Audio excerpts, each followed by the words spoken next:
Ignite, sparked by BBB, where conversations are taking place to change the future. Welcome back, everyone, to BBB Sharing. I'm Evie, Director of Ignite, sparked by BBB. And with me today, I have a very special guest that I've known for quite a while now, met through Ignite, and I see her at almost all of our Spark conversations. She's also going to be one of the authors at December 16th Spark Conversation, Sorana Blackfoot. Thank you so much, Evie, for having me. Thank you. Now, I only know about the one book that you wrote, and it is Money Makeup Madness, or Money Madness Makeover. Money Mindset Money Makeover. Mindset Makeover. That's right. Too many M's for me, Sorana. I'm gonna remember it. Don't I like worry. alliteration. What can I say? I loved it. What I remember the most was the cover, because the cover has a really chic looking woman and she looks amazing. And I'm like, I want to be her. Well, you can. I can. And you talk about that a lot. Every time I meet you, you talk about wanting to empower people and having them be more comfortable with their finances. So what is it that you do? Well, I do a lot of things in the financial industry. Mhm. So pretty much, I guess, soup to nuts. So I like to teach people about money mindset because all the strategies are good, except at some point you're gonna get stuck if your mindset is not in the right place. Yes. So I like to start with that and then talk strategy. And when it comes to strategy, I can help with taxes. I can help with making sure people are protected with life insurance and also making sure they save for retirement because retirement is a big problem in the United States because people don't save for retirement. Yeah, they don't. So I like to educate people on why they should care about all of those things, but also once they figure out what they need, and that's a big deal, they have to understand what's going on, not just do it because I say so. And once they figure all of that stuff out and they understand, then I help them with the actual things they need to do. I help with the action part, not just the theory. It's not about, hey, let me tell you about this and I'll go figure it out. Yeah. Or, you have this issue because most people have this issue and I'll go figure it out. So I can actually help them with all that. And I'm very passionate about making sure they understand what's going on and not just telling them what's good for them or things that they need to figure out. I think you also mentioned this at one of the other Spark conversations that we had. It's very personal and it's very individualistic when it comes to people dealing with their finances and their money and what they want to do with it. And with your background, you come from Romania. What is your mindset on money that you notice is very different from people here in the States? Well, I get asked a lot about what's different or how is it here compared to there, depending on whatever the situation is regarding everything, not just money. Mm-hmm. And the one thing I tell everybody is that everything is different. So when it comes to money, everything is different. Now, I've been here for a little over 20 years, so obviously I know the things that used to be before I moved here versus what's going on currently in Romania. Things have changed. But growing up there, I never knew what a credit card was. Well, I've seen it in the movies and stuff, but I didn't have actual experience with it. We never had anything like credit history or credit score or things like that. So when I moved here, I had to learn about all of that. And also, we never filed taxes. So I really didn't understand what that means and why you got to do that, because obviously you have a job, you're paying taxes anyway. So what's the big deal? Why are you doing extra paperwork after the fact? So all of those things were very different and I had to learn them. One of the things that, and you're right, the whole credit card, when I growing up in Greece in the summer times, I was so used to using cash. Anywhere in Europe, it was always cash. And then all of a sudden people were using debit cards. And I was like, I don't have a debit card. Like, well, I'm used to using cash here. But you're right, the mindset is different, like money wise in Europe than it is here in the States. Here, it almost seems like people are always chasing their tails when it comes to their finances. Well, first of all, one thing that I have noticed during my years, because I've been doing this for a long time, so I've come across a lot of people. Yeah, you have a lot of experience with it. So what I've noticed is that most people are not where they want to be. Now, sometimes they may be better off than they think they are, but they're still dissatisfied. And I always talk about the financial situation like the weight situation for most people. because most people feel they have too much of one and not enough of the other. So wherever they are, right? People always want to be skinnier, taller, stuff like that. They're not okay with the way they look. And with the money, it's the same thing. If they have money, they feel they don't have enough. If they have debt, they feel they have too much. So they're never really okay. But sometimes when you take a deep breath and just kind of look at where you are, you may feel better about where you are. For instance, somebody, let's say, that has a student loans, which is a big problem in the United States. Okay, it's terrible you have 100 grand or whatever your student loans are, but the benefit of having that, even though it's not a good thing per se, because you don't want to have that debt, but now you have a career that you can do something with where you can produce that money. Now, ideally, you should make that money within a shorter period of time and not pay down your student loans by the time you're 60. But that's a bigger issue, and with all of the higher education costs and all of that. But when you have any kind of debt, or let's say maybe you have a mortgage and you feel like, oh my God, my mortgage is this much and all that. Okay, it's not cool to owe that, but it is cool to have a house. So you start kind of looking at it a little bit differently, Like versus good debt hating on versus- your debt Yeah. or hating on whatever you feel you don't Yeah. have. And you feel like, okay, well, I took on this debt because I wanted this. And even bad debt, right? America has a big credit card problem. But if you really think about what did that do for you? Yeah. Because you use that for something. Maybe you used it for your health. Maybe you used it to buy things you enjoy. So if you feel bad about, okay, I bought this dress that I used at this one function and maybe never wore it again, but now I'm paying the credit card bill.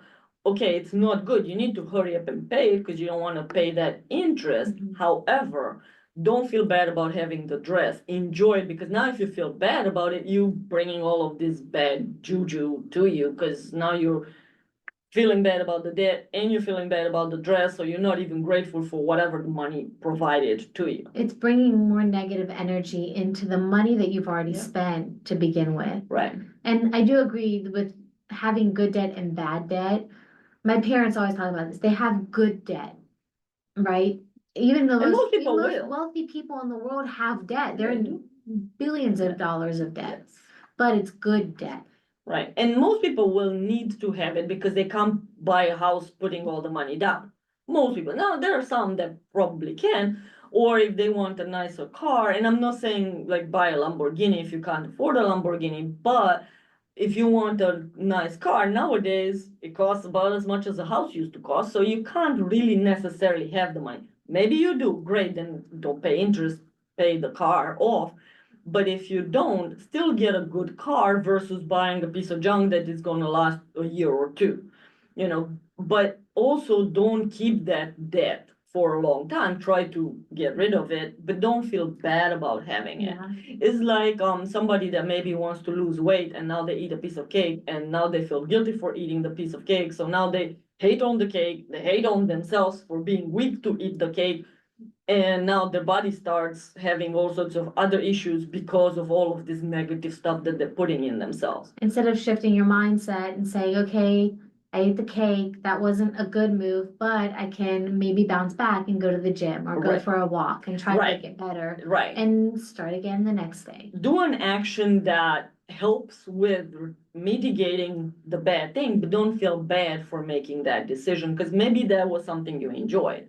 So the same, if you have a car, like for me, I've been self-employed for a long time, and a lot of my career entailed going places by myself. So I could never have a bad car because I didn't want to be stranded on the side of the road in the middle of nowhere.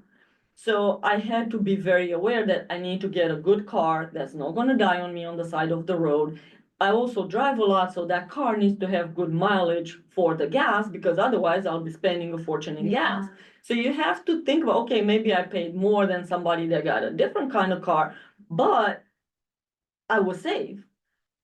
And I didn't put a whole lot of money in the fixing of the car because it was a good car.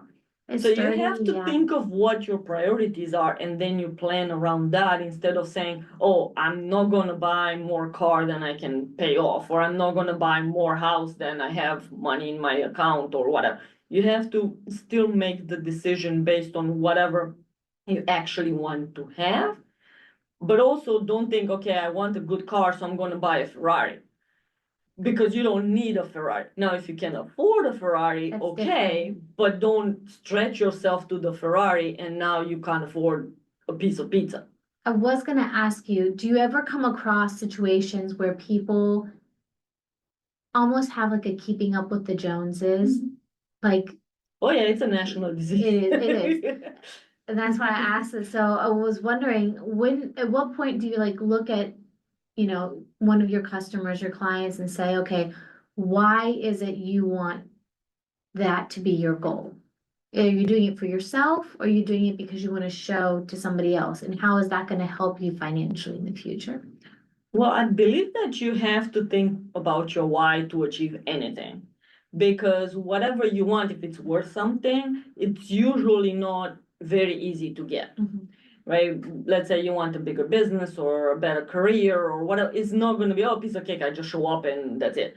So if you have to work for whatever it is that you want to achieve, usually the stronger your reason for doing it is, the more you're willing to put into it, more effort, more time, more whatever. So it's the same with wanting to achieve financial goals, right? You have to think about what is that going to do for you, right? A lot of people know about We FM, what's in it for me. So if you want to have $1 million, which if you ask 100 people, probably 50 of them, that's a goal, whether or not they feel that it's realistic, whether or not they even feel they deserve it, or that is something that they actually really want, but that's the first thing that's going to come out of their mouth, just because it's such a popular thing to say. So if that's your goal, okay, why? Because yes, you can make $1 million, but also you're not just gonna show up and people are gonna throw money at you and you're gonna end up with $1 million at the end of the day. So if that's your goal, you have to figure out why you want that. How is that going to help you? Because that's gonna be your motivation. Because today maybe you get up and if you sell stuff or you work in a job or whatever, maybe you get a raise, maybe you get a bonus, maybe you sell more things, whatever. But tomorrow may not work like that. So then if tomorrow is a bad day for you, then are you just packing up your stuff and forget about the $1 million? Or are you gonna just kind of power through whatever obstacles and then still work towards your $1 million? So if you don't have a real good reason to want whatever that goal is, whether it's financial goal, business goal, life goal, whatever, it's not gonna keep you motivated, right? We're talking about the piece of cake. So if you eat the piece of cake because maybe you're weak in the moment, maybe that cake just looks good, maybe you're just celebrating something and you want to celebrate with a piece of cake, okay. But if your why for losing the weight or for having whatever body shape you want to aim for or whatever is strong, then even though you eat the cake, then you'd get back on track with the things that you need to do to achieve whatever that goal was with your weight, with your body, whatever. That makes sense. Do you have any specific events or any type of meetups that you have going on for people? Because I know you do some things for free. I don't like using the word free, but you offer some of your services because you want to help other people. Do you have anything going on for the rest of this year, 2024, or anything coming up in 2025? I do. Well, yes, I do a lot of free events because they're educational and I want people to know this stuff. Now, the purpose of these events is not to cure everything and have people walk out of there, oh, I know everything now, I'm going to be a millionaire by tomorrow. But the purpose is to start a conversation, to help people think about some things that maybe they didn't think about, to have them be a little bit more aware of what's going on with their finances, and to help them be more comfortable even talking about it. Because unfortunately, money is a taboo subject. Yeah. So I do have an event actually on December 5th. It's called Never Divorce Your Money. And that's for anybody that may be going through a divorce or is at the end of it, or maybe thinking about it, or is separated and now trying to figure out the next steps. Or even maybe they are not in a relationship, but they're thinking, okay, but if I'm getting in this relationship, then what is going to happen? What does that really look like for me? So I want to have that conversation because people don't know what they don't know. And that's the whole point. When I post on social media, I always call it food for thought because it's just stuff that you need to think about. Now, if you choose to do anything about it or not, then that's up to everybody. But if you at least are aware of some things that maybe you didn't think about, maybe now you're ready to start thinking about them. And then into the new year, we're getting back on track with a signature event that I host monthly called Wine, Women, and Wealth. And if anybody wants to check all of these out, I always post them on Eventbrite, and it's under my company name, Unbroke Women. So if you look for Unbroke Women on Eventbrite, you can find all the events there and all the free tickets. Perfect. And also, please don't forget to go on Amazon, or where else do you sell Money Mindset Makeover? I got it right this time. It's available on Amazon in both print form and ebook. I do have it available for retailers, so if anybody wants to purchase it, there is through Ingram Spark is the company that has the print version. But I don't know if anybody listening to us is a store owner or somebody that sells books. But anybody that actually wants to just buy it as retail already, Amazon is probably the best place. Perfect. And Sorana, thank you so much for coming in. I had a great time talking to you. You are a wealth of information. So people, if you want to learn more about what Sorana has to say, please come to December 16th. She is going to be one of our experts there, and she's going to have her books on display as well. All the authors are going to have books on their display and be able to sell them to you all. So please make sure to sign up for that and check out Sorana's social media. Unbroke Women is the name of your company, right? Correct. The Perfect. company is Unbroke Women, and my name is Sorana Blackfoot, and you can find me on Facebook, LinkedIn, all of the places where everybody else hangs out. Perfect. Yeah, right where everybody else hangs out. And if you're on YouTube, where a lot of people hang out, please make sure to follow us, subscribe, share, like it, and comment down below. Really helps the algorithm out. Our YouTube channel is BBB Central VA. And if you are listening on Spotify, it's BBB Sharing. Thank you. Thank you so much for having me, Abby. Ignite, sparked by BBB, where conversations are taking place to change the future.